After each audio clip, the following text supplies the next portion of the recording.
Welcome to the deep dive. Today we're digging into a really pivotal moment, a kind of philosophical earthquake that started rocking Western thought back in the mid-17th century. That's right. We're talking about how ideas, specifically from thinkers like Descartes and Spinoza, didn't just cause ripples. They fundamentally reshaped how modern society came to think about truth, about authority, even freedom itself. Exactly. So our mission today is to really unpack these revolutionary concepts, the ones that just shattered the old foundations. We want to look at the conflicts they sparked, and importantly, their lasting political and social impact. It's often called the Great Intellectual Rupture, and honestly, that's not an exaggeration. To really get the scale of this shift, you have to picture what came before, say, prior to 1650. Okay, set the scene for us. What was that earlier world like? Well, Western civilization, for centuries, was built on a kind of shared consensus. There was this core foundation of faith, tradition, and accepted authority. It held things together. Yeah, and I suppose intellectual debates, serious public arguments, they operated within that framework. Completely. If you were arguing about humanity, God, the cosmos, Yeah. the big questions, it almost always came down to what they called confessional issues. Meaning, like, Catholic versus Lutheran versus Calvinist. Precisely. The fight was about which Christian confession had the correct interpretation, the true path, the God-given authority. It wasn't about whether God existed or whether the social order was divinely ordained. Right, so the absolute basics weren't really up for grabs. The core tenets of Christianity, the whole system of aristocracy, monarchy, the church's authority, that was just the reality you lived in. That was the intellectual bedrock.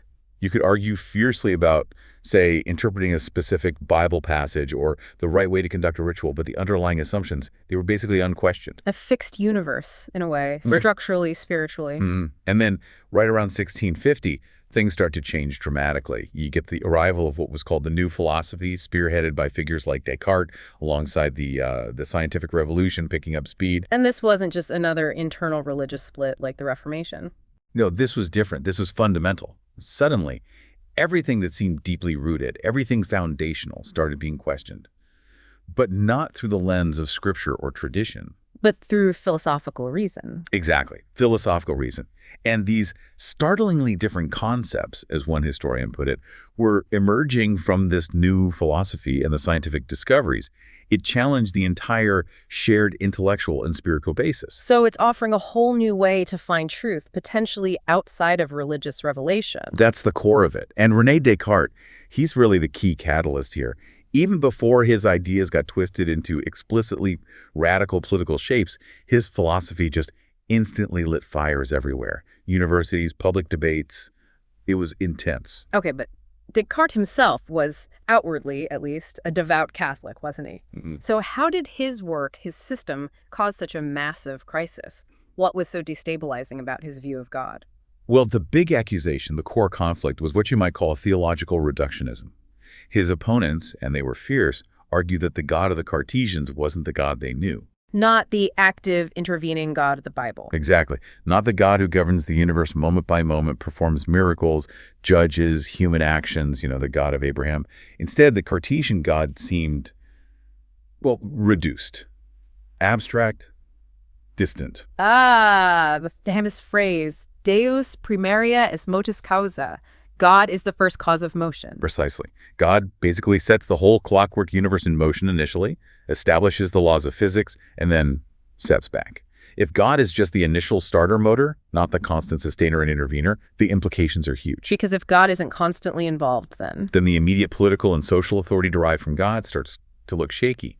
If God is just an abstract first principle, why does a philosopher or a scientist need to consult theology about physics or ethics, or, crucially, how society should be governed? It really forces this massive question onto society, doesn't it? If your entire system, laws, morality, social hierarchy, the divine right of kings, is based on an active, judging God, what happens when that God is redefined as a distant, abstract principle of motion? It pulls the rug out from under the whole social contract, or at least the traditional understanding of it. It fundamentally destabilizes the idea of divinely ordained authority. Yeah, that creates an immediate, almost unavoidable clash, doesn't it? Between this established spiritual realm and this new emerging sphere of secular philosophical reason, the state, the universities, they had to react somehow. Which brings us neatly into our next part.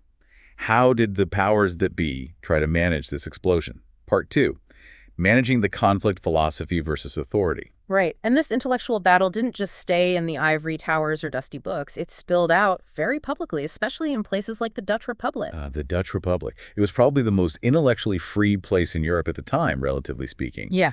But that also made it a perfect pressure cooker for these kinds of disputes. So what happened there specifically? Well, the academic turmoil, particularly at universities like Leiden, was just extraordinary. It became this really vicious internal conflict.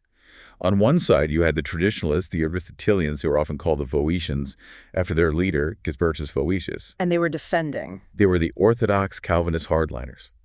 They saw Aristotelian philosophy not just as philosophy, but as the divinely sanctioned, essential framework for understanding the world and supporting correct theology. It was intertwined. Okay, so who are they fighting against? Against the Cartesians, the followers of the new rationalist method. Interestingly, the Cartesians often found allies among a more flexible theological group, the Caucasians. So you get this combined label sometimes, Yeah. the Cartesio-Caucasians. So it was philosophy and theology getting mixed up in these academic battles. Absolutely. And it got nasty. Yeah. Professors were hurling insults, students were holding demonstrations, public order was genuinely threatened.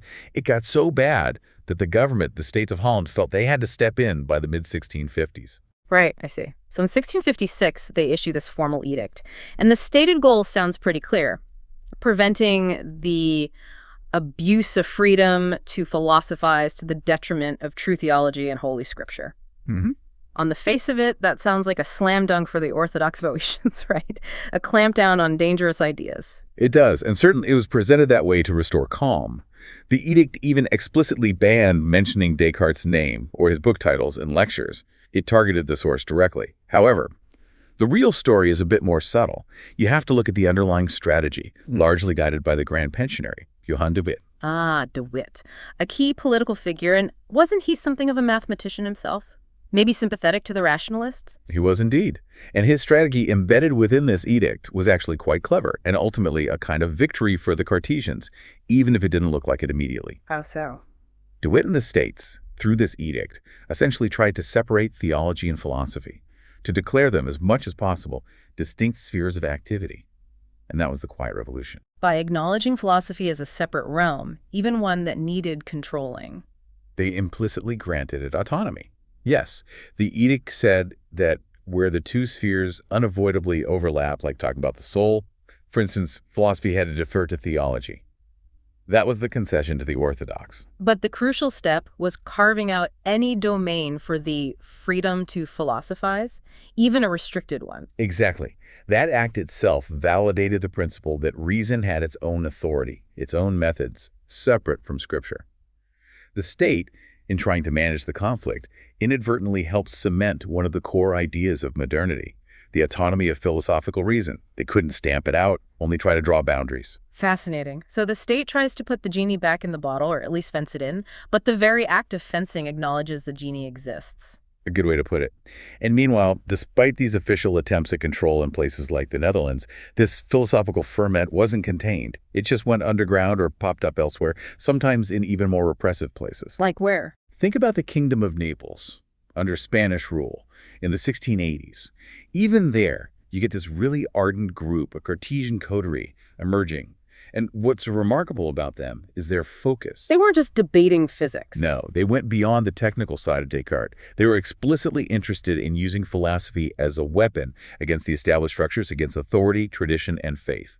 They saw the political potential. So they're taking the rationalist method and applying it directly to challenge power. Precisely. And this group, they weren't just reading Descartes. They were also drawing inspiration from older classical skeptics and Republicans, figures like Epicurus, Lucretius, even Machiavelli.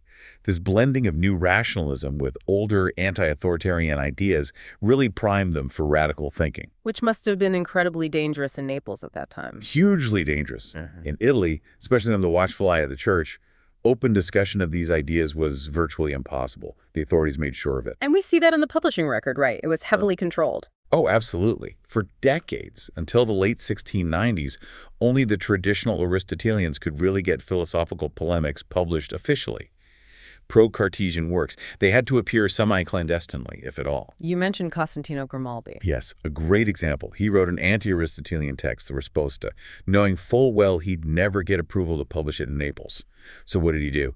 He had 500 copies discreetly printed, probably in Geneva or Cologne, and then smuggled them back into the kingdom. Wow. And that caused An immediate uproar. Yeah. It just shows the lengths people would go to, the risks they'd take, and the sheer demand for these challenging ideas, even when officially suppressed. And this demand fueled a whole underground trade, didn't it, across Europe? It really did. These clandestine networks were surprisingly extensive and quite sophisticated. You had illegal traffic and all sorts of forbidden books. Not just philosophy. No, everything the authorities wanted to keep quiet. Jansenist, religious tracts, erotica, satirical pamphlets mocking the powerful, and yes, a significant amount of philosophical books, especially Cartesian and later Spinozist material. There was that case in Paris, Charles Stella? Right, uncovered in 1739. The Paris police busted his operation. He was dealing in all this prohibited stuff, and his main supplier was a big-name publisher in The Hague, Peter de Hont. It wasn't just random smuggling. It was organized, often profitable, and constantly feeding this hunger for ideas that questioned the status quo. A whole infrastructure of dissent, really, spanning borders. Okay, so if Cartesianism provided the method, the toolkit for doubt, it seems like Spinoza took those tools and built something far more radical, something that truly terrified the establishment. That's exactly right. Let's move into part 3. Spinoza and the atheistic pillars of radicalism, because from the 1680s onwards, as radical thought really started to grow rapidly, Spinoza's philosophy became the absolute lightning rod. It was the target. Consistently identified as the most dangerous idea out there. Consistently. Labeled as the direct path to villainous atheism popping up all over Europe. And the opponents of all the new philosophy had this very powerful argument they used again and again. Which was? That Cartesianism, even if it seemed more moderate, was just a slippery slope straight to Spinozism. Ah, the gateway drug argument. Pretty much. It was a key polemical strategy. They argued, look, if you accept Descartes' God, this distant first cause of motion God, you've already started down the path. The logical, inevitable conclusion to that is Spinoza's doctrine, Deus ex natura, God or nature. God is the unalterable, necessary laws of the universe. So separating God from constant intervention inevitably leads to identifying God with the system itself. That was the charge. Accept the Cartesian separation, and you're on a one-way track to eliminating a personal, providential God entirely. Yeah. You end up with Spinoza's deterministic universe. Let's dig into that, because the shock of Spinoza's metaphysics wasn't just abstract philosophical disagreement. It seemed to rip out the very heart of Christian doctrine and the social order built on it. It was devastating to traditional belief. Spinoza's system, especially laid out in his ethics, systematically dismantled foundational Christian tenets. It was a complete re-envisioning of reality. Okay, break it down for us. What were the key points that caused such outrage? Well, first, the world is eternal.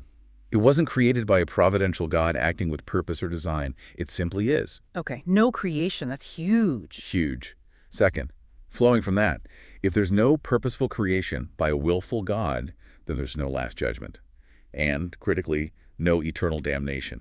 No hell. Wow. Taking away hell, that removes the ultimate threat, the ultimate tool for moral control used by the church and state for centuries. Absolutely. It completely changes the stakes of morality. Third, Spinoza got rid of supernatural forces as traditionally understood. The devil doesn't exist. Just part of the natural order misunderstood. Okay, no devil. What about the positive side? Christ, prophets. Radically redefined. Christ wasn't the literal son of God, but the son of Joseph. An incredibly wise moral teacher, perhaps the greatest, but human. Not a divine incarnation breaking the laws of nature. And prophets and apostles. Not divinely inspired in the sense of receiving direct supernatural revelation. Their wisdom was human, maybe expressed symbolically, but not dictated by God. So it sounds like a complete philosophical secularization of the entire Christian narrative, subordinating every aspect of it to rational analysis. That's a very good description. But he didn't stop there. He also attacked the very physics of the time, including Descartes' own ideas about matter and motion. How so? What was the issue there? This gets a bit technical, but it's really revolutionary. The standard Cartesian view was that matter itself is inert, passive. It needs an external force, ultimately God's continuous input to get it moving and keep it moving.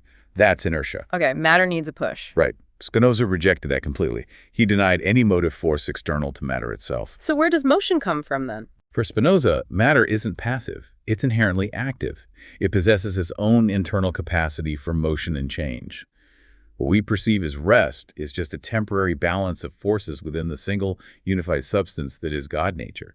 There's no need for an external divine push to keep things going. Matter moves itself, essentially. In a way, yes. The idea that matter had this internal power, that it wasn't just dead stuff waiting for God to animate it, was profoundly shocking to the 17th century mind. Even Cartesians fought hard against this concept for decades. It undermined the idea of God's constant, necessary involvement in the physical world. So Spinoza builds this picture of a self-contained, self-moving, deterministic universe operating by necessary laws.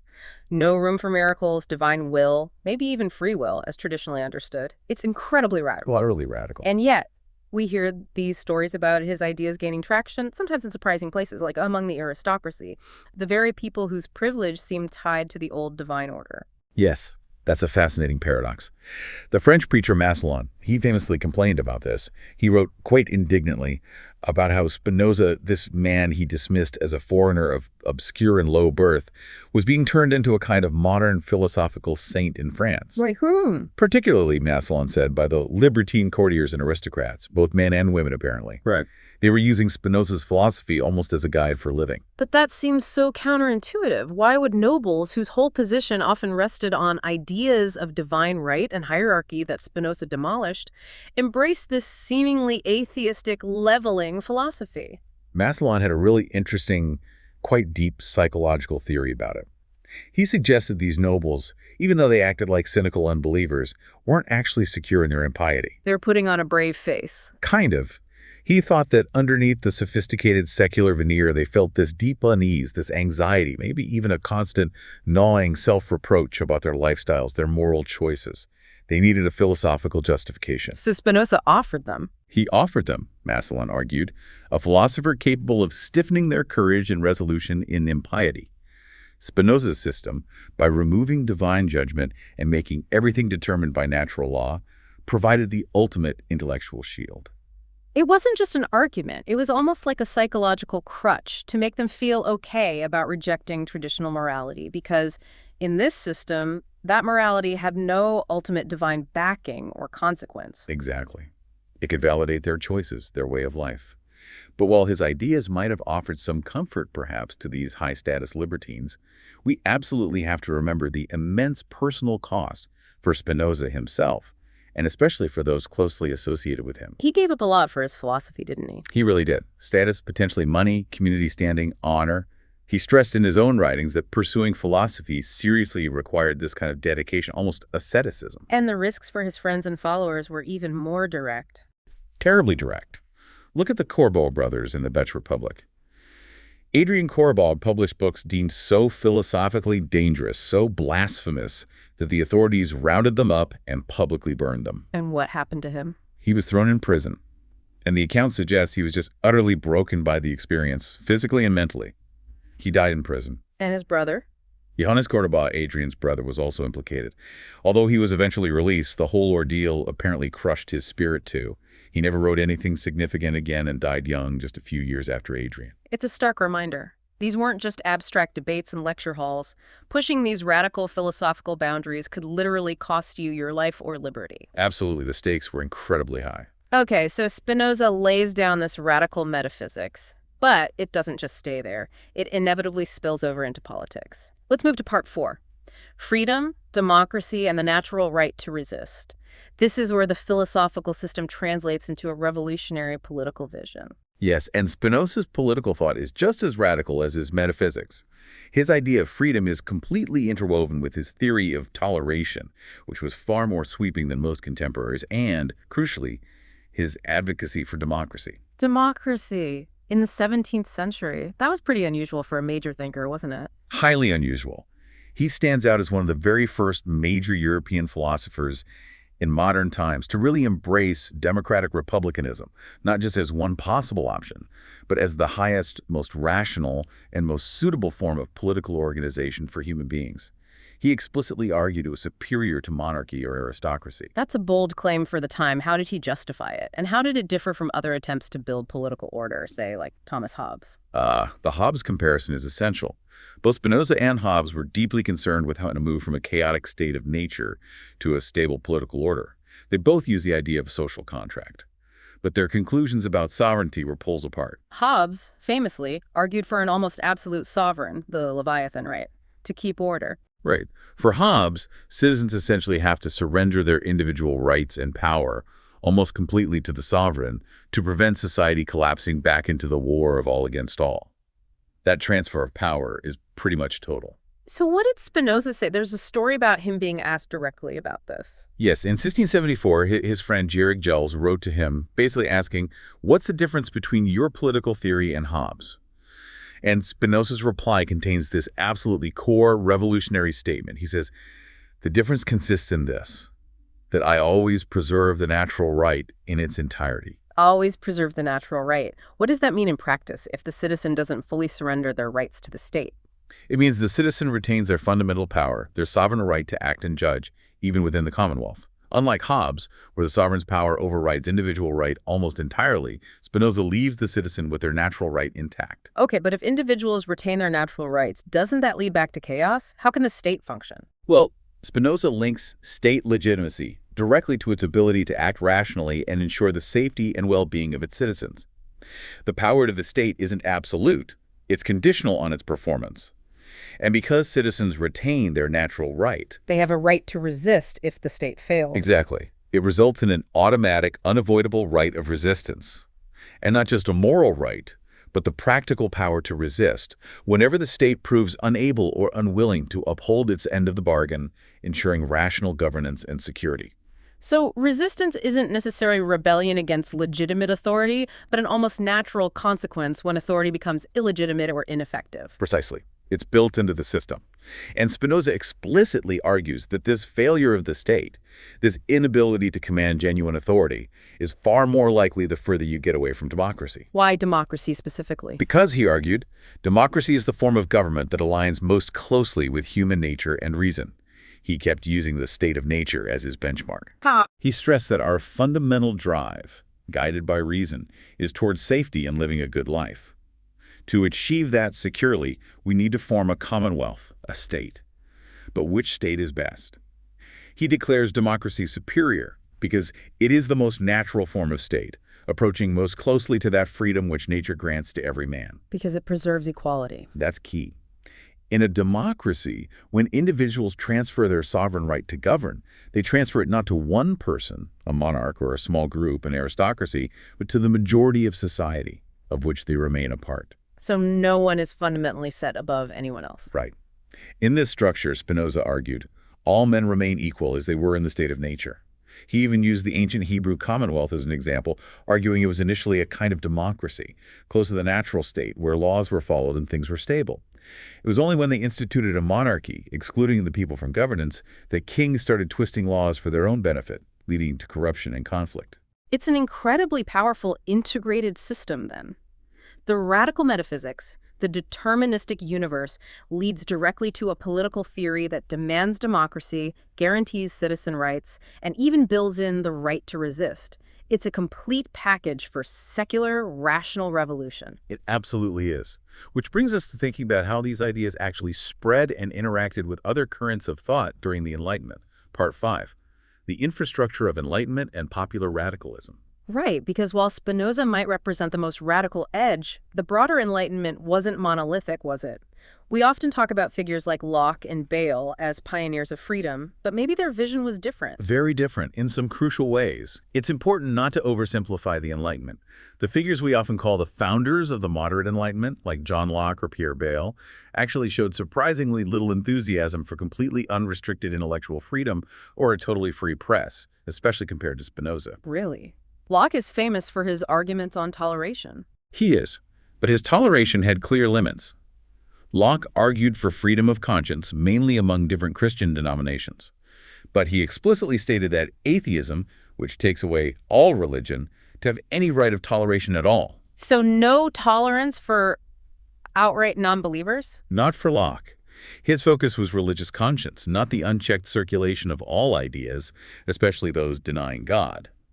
Bale, too, while making powerful arguments for religious tolerance, was quite hesitant about the idea of a completely free press where anything could be published. That's interesting. So the modern Enlightenment was more about managing religious diversity within a broadly theistic framework, not opening the floodgates to radical skepticism.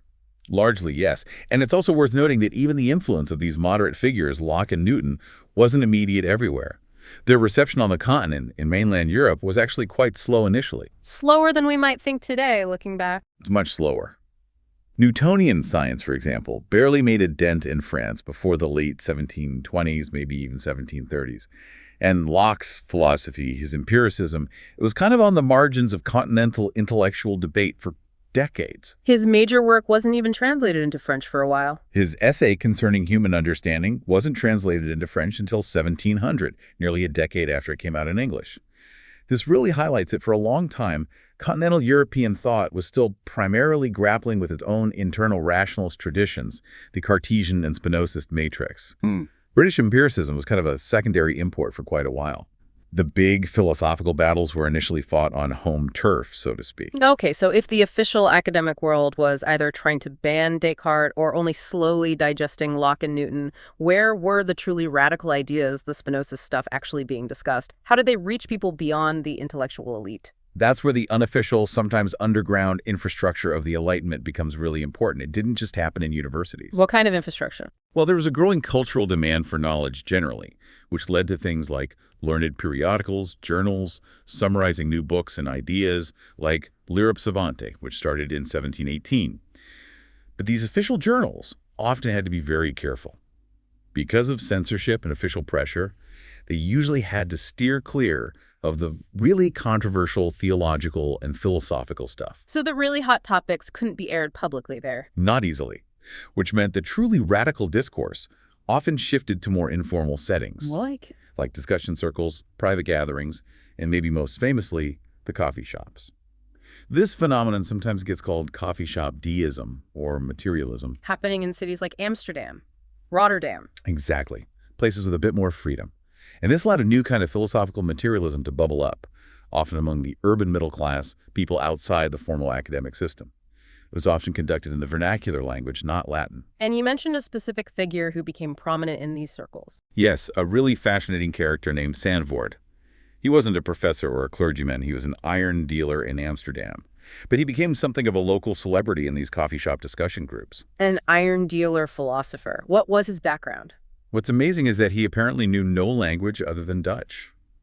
He was entirely self-taught in philosophy, reading whatever was available in his own language. So his radicalism wasn't coming from reading Latin treatises or even Locke? No, his uncompromising enlightened radicalism, as it's been called, seemed to have been based entirely on this neo-Cartesian and Spinozist framework that he absorbed from Dutch books and discussions. He apparently liked to present himself as someone completely free from all superstition, who only believed what could be mathematically proven. And no trace of Locke or Newton in his thinking. Apparently not, which is really significant. It shows that this radical philosophical current was self-sustaining on the continent. It was spreading through conversation, through vernacular literature, reaching ordinary tradesmen, largely independent of the official international Latin-speaking academic world, and even independent of the moderate Anglo-Dutch Enlightenment figures like Locke. The ideas were really getting out there, weren't they? Infecting the broader culture. They absolutely were. It proves the philosophical shift wasn't just confined to the elites. And this battle between the old ways of thinking and this new radical strain, it just kept going, right through the 18th century, popping up in different forms across Europe. You see echoes of it even later and further north. Definitely. Take Sweden and Finland, for instance. Even by 1725, Cartesianism was still pretty dominant in universities there, much later than elsewhere. And when a major philosophical challenge finally did arrive, it wasn't really from Locke or Newton. Who was it from? It was from the rival German rationalist system, Leibnizianism, as developed by Christian Wolff. And how did the established Cartesians react? In a public debate in 1729, they denounced this Leibnizian-Wolffian philosophy as obscure, self-contradictory, and dangerous. Dangerous because? Because, they feared, it was just another slippery slope, prone to degenerate into You guessed it. Spinozism and materialism. So even the next generation of philosophical fights was still framed by the perceived danger of sliding toward Spinoza. He cast a long shadow. An enormous shadow. And the authorities, particularly the church, never really gave up trying to fight the perceived source. The Jesuit order, for example, launched a renewed nationwide counteroffensive against Cartesianism in France starting around 1706. Still fighting Descartes decades later. Yes, because they recognized the fundamental danger.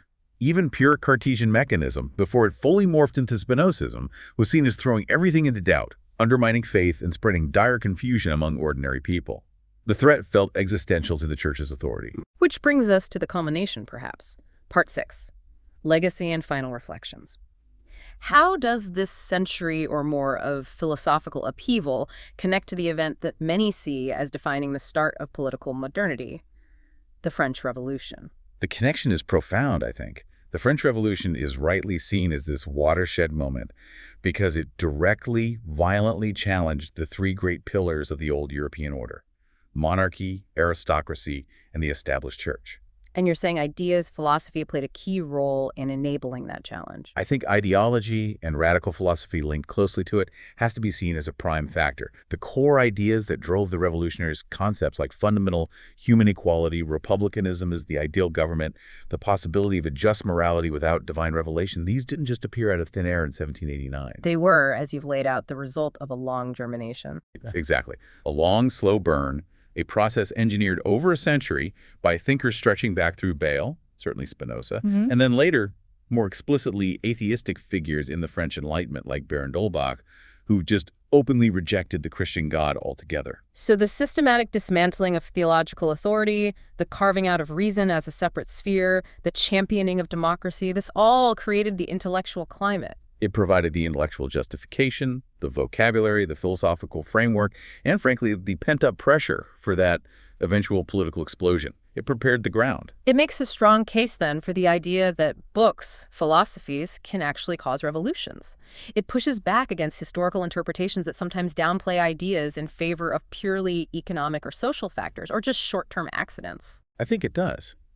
Trying to understand the French Revolution without accounting for this deep philosophical lineage from Descartes' initial rupture to Spinoza's radicalism and its spread makes it very difficult to grasp its foundational nature, why it went so far in challenging everything.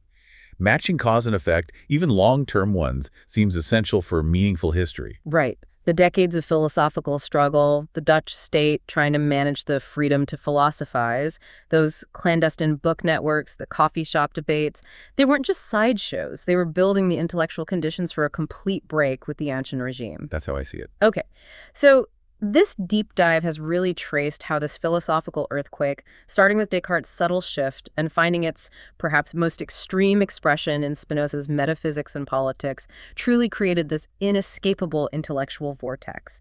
It forced a redefinition of truth, authority, and freedom across Europe. And it loops back to that fascinating paradox we discussed earlier, the state's attempts to control it.